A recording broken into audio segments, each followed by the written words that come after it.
चुनाव ड्यूटी कटवाने के लिए 646 लोगों ने आवेदन किए हैं। इनमें अधिकांश आवेदन मेडिकल ग्राउंड एवं चाइल्ड केयर के आधार पर किए गए हैं। जिला प्रशासन जांच के बाद इन पर निर्णय करेगा। तीनपत्ती चौक के पास लापरवाही पूर्वक कराए जा रहे नाला निर्माण कार्य से मॉडल रोड के धसकने का खतरा बढ़ गया है। Collector doctor Ilaiya Raja T ने कार्य का निरीक्षण करते हुए नगर निगम के इंजीनियरों को जमकर फटकार लगाई और गुणवत्तापूर्ण कार्य करने के निर्देश दिए। 17 जून को शासकीय स्कूलों में प्रवेश उत्सव मनाया गया। छात्र छात्राओं के माथे पर तिलक लगाकर स्वागत किया गया। उत्साह के साथ नए शिक्षा सत्र का शुभारंभ हुआ। बिजली विभाग में विद्युत लाइनों का मेंटेनेंस और विद्युत फॉल्ट सुधार का काम करने वाले ठेका कर्मचारी उपकरणों और संसाधनों के अभाव में काम करने मजबूर हैं। दीनदयाल चौक पर स्थित अंतर्राज्यीय बस टर्मिनल परिसर के बाहर सड़कों से बसों में सवारी भरने वाले बस ऑपरेटरों के विरुद्ध क्षेत्रीय परिवहन कार्यालय द्वारा लगातार कार्रवाई की जा रही है। बीते 2 माह में 25 से ज्यादा बसों को जब्त कर बस ऑपरेटरों पर परिवहन विभाग कार्रवाई कर चुका है। करियापाथर मुक्तिधाम के पास गरीबों को आवंटित किए गए आवासों में निवास कर रहे परिवारों को अनेकों समस्याओं का सामना करना पड़ रहा है। साफ सफाई, नाली, प्रकाश व्यवस्था और पेयजल के अभाव में लोग इन आवासों में रहने मजबूर हैं। बारिश का मौसम शुरू होते ही जहरीले जीव जंतुओं के निकलने की घटनाएं बढ़ने लगी हैं। वन कंपनी कंपाउंड में सांप निकलने से दहशत फैल गई। लोगों की सूचना पाकर मौके पर पहुंचे एक सर्प विशेषज्ञ ने उसे निर्जन स्थान पर छोड़ा। ओमती थाना क्षेत्र करंजन चौक के पास मोबाइल दुकान संचालक से 5.5 लाख रुपए की अवैध वसूली किए जाने की शिकायत के बाद एसपी सिद्धार्थ बहुगुणा ने एक एएसआई से 4 पुलिसकर्मियों को निलंबित कर जांच के आदेश जारी किए हैं। आगामी दिनों में होने वाले पंचायत और नगरीय निकाय चुनावों को देखते हुए ग्रामीण क्षेत्रों में पुलिस द्वारा वाहनों की सघन चेकिंग की जा रही है। बीती रात बरकी पुलिस ने बनवारा में वाहन चेकिंग के दौरान लग्जरी क्रेटा कार से बड़ी मात्रा में देशी शराब बरामद की। इस मामले में पकड़े गए 2 आरोपियों में से एक आरोपी की गिरफ्तारी पर पूर्व से ही पुलिस ने 5-5 हजार रुपए के इनाम की घोषणा की थी। बुधवार की दोपहर न्यू भेड़ाघाट में सेल्फी लेने के दौरान नर्मदा नदी में डूबे शिक्षक रमेश आर्या और छात्र राम साहू के शव तीसरे दिन पंचवटी स्वर्गद्वारी से बरामद किए गए। होमगार्ड की रेस्क्यू टीम ने दोनों के शवों को नर्मदा नदी से बाहर निकाला और दोनों के शवों को पोस्टमार्टम के लिए भेज दिया है। नमस्कार, बीडीवी न्यूज के इस बुलेटिन में आपके साथ मैं हूं स्वाति। शहर से जुड़ी खबरों को देखेंगे विस्तार से, लेकिन सबसे पहले एक नजर डालते हैं हेडलाइंस। सरकारी स्कूलों में उत्साह के साथ शुरू हुआ नया शिक्षण सत्र। स्कूलों में मनाया गया प्रवेश उत्सव। न्यू भेड़ाघाट में सेल्फी लेने के दौरान नर्मदा में डूबे शिक्षक और छात्र का शव हुआ बरामद। शवों को पोस्टमार्टम के लिए भेजा गया। बुधवार को हुई थी घटना। रेस्क्यू टीम चला रही थी तलाशी अभियान और बरकी पुलिस ने क्रेटा कार से बरामद की अवैध शराब। शराब की तस्करी में लिप्त फरार इनामी आरोपी और उसके साथी को पुलिस ने दबोचा। चुनाव ड्यूटी कटवाने के लिए 646 लोगों ने आवेदन किए हैं। इनमें अधिकांश आवेदन मेडिकल ग्राउंड एवं चाइल्ड केयर के आधार पर किए गए हैं। जिला प्रशासन जांच के बाद इन पर निर्णय करेगा। जिला निर्वाचन अधिकारी द्वारा स्पष्ट निर्देश दिया गया है कि चुनाव ड्यूटी पर लगाए गए कर्मचारी यदि मेडिकल ग्राउंड पर अवकाश की मांग करते हैं तो जांच की जाएगी। सरकार के 20-50 के फॉर्मूले के आधार पर उन्हें अनिवार्य सेवानिवृत्ति भी दी जा सकती है, लेकिन इस आदेश के बावजूद अवकाश मांगने वालों की संख्या कम नहीं हुई। 646 कर्मचारियों ने अवकाश की मांग की है, जिस पर प्रशासन विचार कर रहा है। मेरे पास अभी तक ऑन रिकॉर्ड पर कुल 646 आवेदन पत्र आए हुए हैं, जो मेडिकल ग्राउंड पर और चाइल्ड केयर लीव के आधार पर आए हुए हैं। उनमें मेडिकल बोर्ड के सर्टिफिकेट के आधार पर हम लोग अवकाश कुछ समय के लिए स्वीकृत कर रहे हैं। किस आधार पर लोगों को स्वीकृत में छुट्टी का आवेदन दिया गया? मैक्सिमम मेडिकल ग्राउंड पर आए हुए हैं और कुछ पारिवारिक कारणों से भी दिए हुए हैं। कलेक्टर महोदय का एक आदेश जारी हुआ था कि मेडिकल ग्राउंड पर यदि आप एप्लीकेशन दे रहे हैं तो इस पर उसमें कार्रवाई की जाएगी।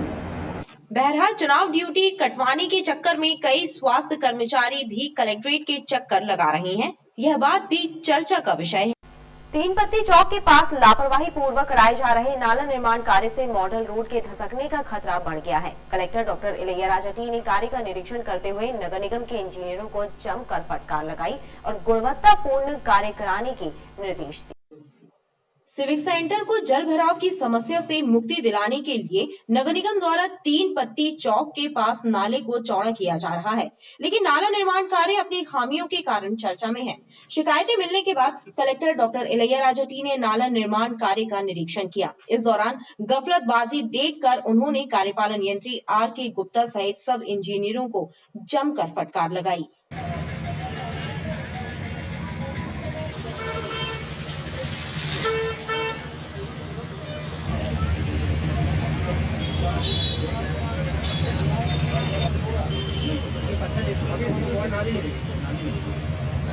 कलेक्टर ने साफ शब्दों में कहा, यदि मॉडल रोड को नुकसान हुआ तो कार्यवाही झेलने तैयार रहें। 17 जून को शासकीय स्कूलों में प्रवेश उत्सव मनाया गया। छात्र छात्राओं के माथे पर तिलक लगाकर स्वागत किया गया। उत्साह के साथ नए शिक्षा सत्र का शुभारंभ हुआ। सरकारी स्कूलों में लंबे समय बाद रौनक लौटी। 17 जून को प्रवेश उत्सव मनाया गया। छात्र छात्राओं के साथ अभिभावकों को भी स्कूलों में आमंत्रित किया गया। स्कूल के शिक्षकों ने विद्यार्थियों को तिलक लगाकर स्वागत किया। उत्कृष्ट विद्यालय मॉडल हाई स्कूल में प्रवेश उत्सव के दौरान अभिभावक गतिविधियों से एवं आगामी शैक्षणिक योजनाओं से अवगत कराया गया।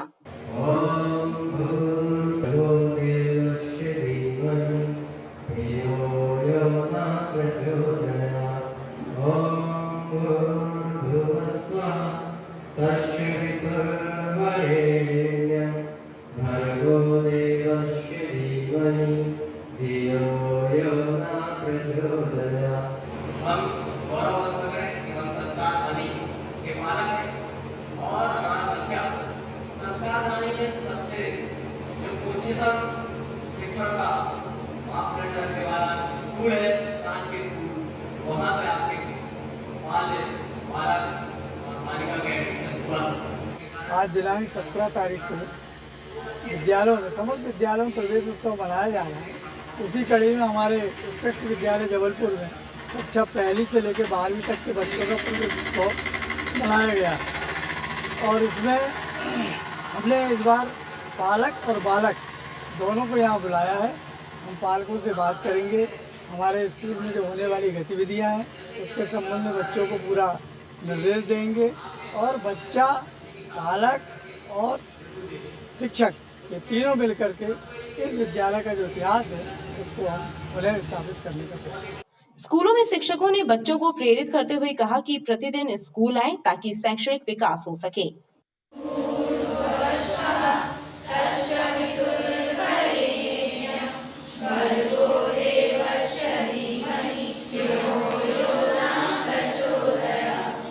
आज से प्रवेश उत्सव के रूप में हम लोगों ने कार्यक्रम आयोजित करके बच्चों को वेलकम किया है, उनका स्वागत अभिनंदन कर रहे हैं, उन्हें प्रेरित कर रहे हैं कि रोज स्कूल आना चाहिए, अनुशासित रहकर पढ़ाई करनी चाहिए, जिससे उनका भविष्य संवर सके, उनकी सारी अभिलाषाएं पूर्ण हो सके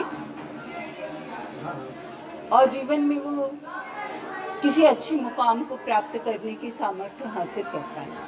प्रवेश उत्सव के दौरान स्कूल चले हम अभियान की गूंज सुनाई दी। बिजली विभाग ने विद्युत लाइनों के मेंटेनेंस और विद्युत फॉल्ट सुधार का काम करने वाले ठेका कर्मचारी उपकरणों और संसाधनों के अभाव में काम करने मजबूर हैं। ऐसे में इन कर्मचारियों की सुरक्षा के इंतजामों पर भी सवालिया निशान खड़े हो रहे हैं। बिजली विभाग में विद्युत लाइंस का मेंटेनेंस करने वाले ठेका कर्मचारी संसाधनों और उपकरणों के अभाव में विद्युत लाइनों के फॉल्ट सुधार और मेंटेनेंस का कार्य करने मजबूर हैं। ऐसे में इन ठेका कर्मचारियों की सुरक्षा सवालों के घेरे में है।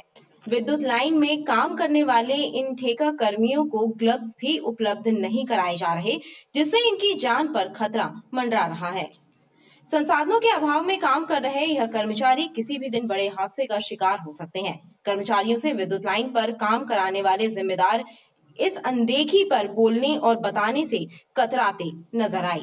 बगैर गिलफ्स क्यों चढ़ी है, क्या है मतलब? तो आप नहीं आप तो बताएं। आप क्या हो ना, आप इसमें बात करो। तो यहाँ पे मैं देख रहा हूँ जैसे कि गिलफ्स नहीं लगाए हुए ऐसे काम कर रहे हैं, तो इससे इनको मतलब कोई खतरा नहीं है, कर्मचारियों को खतरा नहीं होगा इससे। विद्युत कर्मचारियों के साथ अपनाए जा रहे इस रवैये को लेकर आम नागरिकों में भी आक्रोश पनप रहा है। शहरवासियों का कहना है कि विद्युत विभाग और ठेकेदारों को विद्युत लाइन पर सुधार कार्य करने वाले कर्मचारियों की सुरक्षा के प्रति सचेत रहना चाहिए। अभी विगत 2 दिन से बारिश हो रही है और ये बिना ग्लव्स पहने हुए सब कुछ के मतलब खम्भे में चढ़ के कार्य कर रहे हैं। अगर इनके साथ कोई दुर्घटना होती है, किसी को कुछ होता है, तो इसके जिम्मेदार कौन होगा? क्या ये प्राइवेट जो कंपनियां इनको लेकर कार्य कर रही हैं, इनके जवाबदार होंगी क्या ये? हम ये चाहते हैं कि इनको सुविधा दी जाए, कोई भी कार्य करते हैं इनको हाथों में ग्लव्स दिए जाएं मतलब इनको पूरी तरह से सामग्री दे के ही काम कराया जाए। इनका बीमा इंश्योरेंस कराया जाए कि अगर कोई दुर्घटना होती है तो इनके परिवार को उसका भरण पोषण दिया जाए। जो एमपीवी के जो कर्मचारी हैं और जो मतलब प्राइवेट में हैं उनको ग्लव्स वगैरह और भी सुविधाएं दी जाए जिसमें वो अपना कार्य कर सकें, जिसमें कोई दुर्घटना ना हो। एमपी का जो बोर्ड है उससे मेरा निवेदन है तो उनका कम से कम जो करंट लगने से दुर्घटना होती है तो उनको बीमा की राशि या कोई भी सहायता राशि प्रदान करें। शहर में लगातार विद्युत फॉल्ट की समस्या बढ़ती जा रही है। ऐसे में कर्मचारियों की कमी और काम का दबाव भी लाइन सुधार स्टाफ पर अधिक है, जिससे दुर्घटना का खतरा भी बना रहता है। दीनदयाल चौक पर स्थित अंतर्राज्यीय बस टर्मिनल परिसर के बाहर सड़कों से बसों में सवारी भरने वाले बस ऑपरेटरों के विरुद्ध क्षेत्रीय परिवहन कार्यालय द्वारा लगातार कार्रवाई की जा रही है। बीते 2 माह में 25 से ज्यादा बसों को जब्त कर बस ऑपरेटरों पर परिवहन विभाग कार्रवाई कर चुका है। दीनदयाल चौक स्थित अंतर्राज्यीय बस टर्मिनल परिसर के बाहर सड़कों से बसों में सवारी भरने और सवारी उतारने का काम करने वाले बस ऑपरेटरों पर क्षेत्रीय परिवहन कार्यालय लगातार कार्रवाई कर रहा है।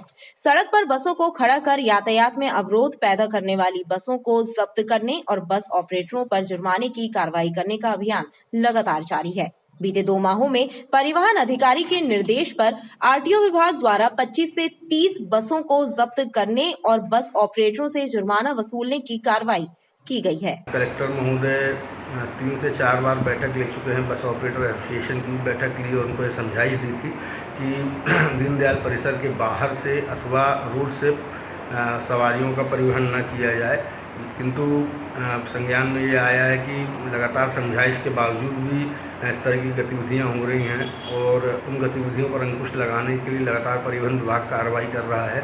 विगत 2 माह में तकरीबन 25 से 30 ऐसी बसें हैं जिन पर जुर्माने की कार्रवाई की गई है तथा जब्ती की भी कार्रवाई की गई है और यह कार्रवाई सतत जारी है। परिवहन अधिकारी और आरटीओ विभाग ने इस अभियान को जारी रखने की बात कही है।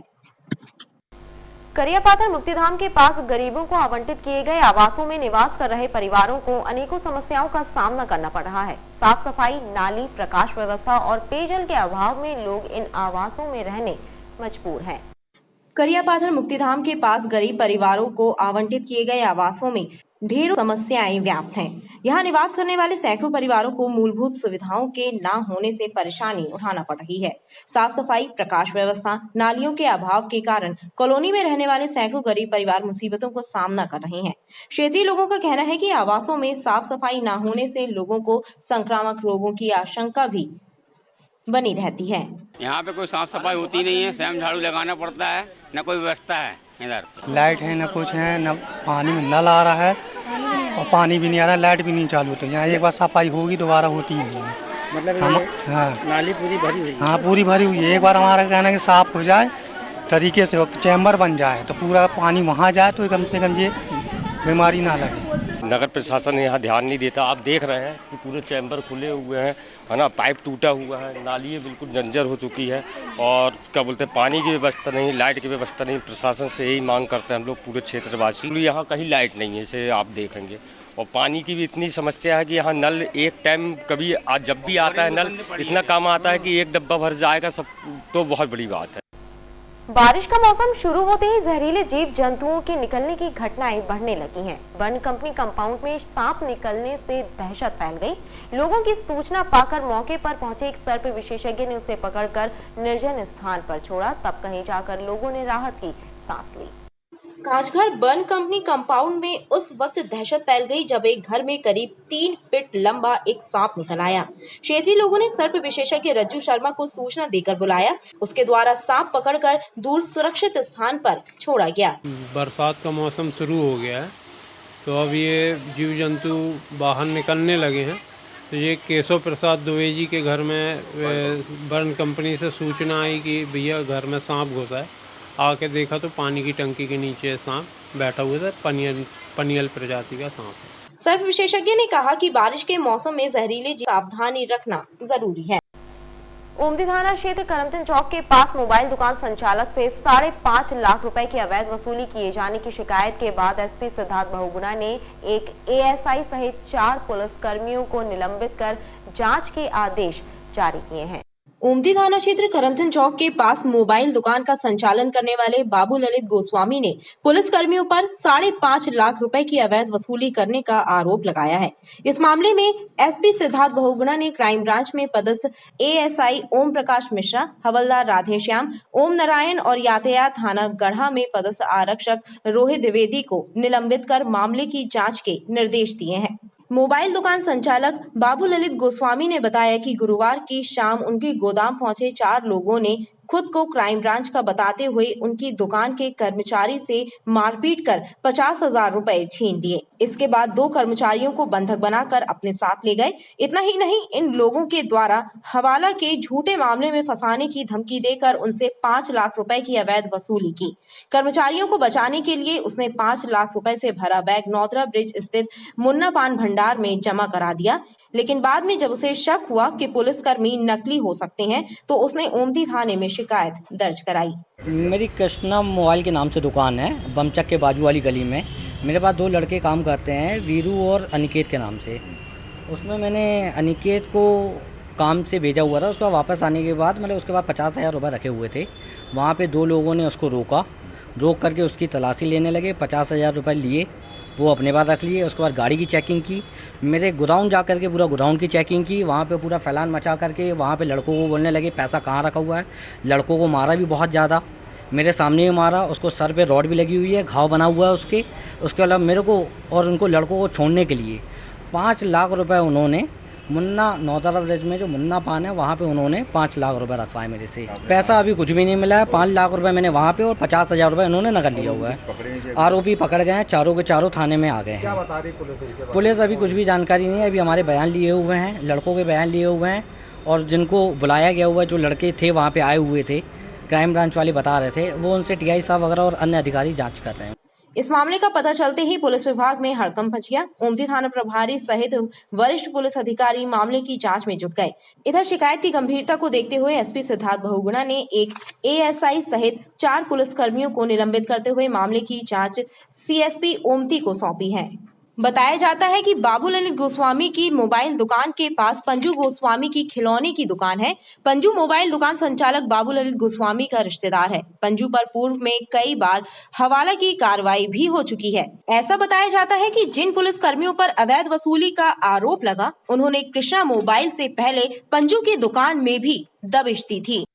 आगामी दिनों में होने वाले पंचायत और नगरीय निकाय चुनावों को देखते हुए ग्रामीण क्षेत्रों में पुलिस द्वारा वाहनों की सघन चेकिंग की जा रही है। बीती रात बरगी पुलिस ने मुकनवारा में वाहन चेकिंग के दौरान लग्जरी क्रेटा कार से बड़ी मात्रा में देशी शराब बरामद की। इस मामले में पकड़े गए 2 आरोपियों में से एक आरोपी की गिरफ्तारी पर पूर्व से ही पुलिस ने 5,000 रुपए के इनाम की घोषणा की थी। पंचायत और नगरीय निकाय चुनाव की सरगर्मी के बीच ग्रामीण क्षेत्रों में अवैध शराब की तस्करी भी बढ़ गई है। बीती रात बरगी पुलिस ने वाहन चेकिंग के दौरान मुकनवारा रोड पर एक लग्जरी क्रेटा कार की डिक्की से देशी शराब जब्त की। पुलिस ने कार में शराब का परिवहन कर रहे बरगी निवासी संजय उर्फ छोटू माली और उसके साथी सरस्वती कॉलोनी निवासी आशीष उर्फ अस्सू को गिरफ्तार किया। दोनों ने पूछताछ में हर्रई से कार में शराब लोड करके लाने की बात बताई। पुलिस के मुताबिक संजय उर्फ छोटू माली बरगी थाने में दर्ज 2 प्रकरणों में फरार भी था। इसकी गिरफ्तारी पर 5-5 हजार रुपए का इनाम भी घोषित किया गया था। बुधवार की दोपहर न्यू भेड़ाघाट में सेल्फी लेने के दौरान नर्मदा नदी में डूबे शिक्षक रमेश आर्या और छात्र राम साहू के शव तीसरे दिन पंचवटी स्वर्गद्वारी में बरामद कर लिए गए। होमगार्ड की रेस्क्यू टीम ने दोनों शवों को नर्मदा नदी से बाहर निकाला और दोनों के शवों को पोस्टमार्टम के लिए भेज दिया। बुधवार की दोपहर न्यू भेड़ाघाट में सेल्फी लेने के दौरान नर्मदा नदी में बहे शिक्षक रमेश आर्या और छात्र राम साहू का शव शुक्रवार को तीसरे दिन पंचवटी स्वर्गद्वारी के पास रेस्क्यू टीम ने बरामद कर लिया। होमगार्ड के जवानों ने शिक्षक और छात्र के शव को नर्मदा नदी से बाहर निकाला और उसके बाद दोनों के शव पोस्टमार्टम के लिए भेज दिए गए। रेस्क्यू टीम घटना के बाद से लगातार शिक्षक और छात्र की तलाश के लिए भेड़ाघाट पंचवटी के आसपास रेस्क्यू अभियान चला रही थी। जिस जगह पे ये डूबे हैं वहाँ पे बोर्ड भी शासन द्वारा लगाया गया है। प्रशासन की बोर्ड की अनदेखी करके जनता के लोग वहाँ सेल्फी के लेने के लिए जाते हैं। इसमें जो दुर्घटना होती है तो प्रशासन को पूरा जिम्मेदार ठहराया जाता है। अब तक कितने शव मिल चुके हैं? इसमें पे अभी तक हम लोग 35-40 शव वहाँ से मतलब नर्मदा माई से निकाल चुके हैं। बुधवार को हुई इस घटना के बाद खुशबू नामक छात्रा का शव बरामद कर लिया गया था। गुरुवार को पोस्टमार्टम के बाद खुशबू का शव परिजनों के सुपुर्द कर दिया गया था। खबरें लगातार जारी हैं, आप देखते रहिए BTV न्यूज।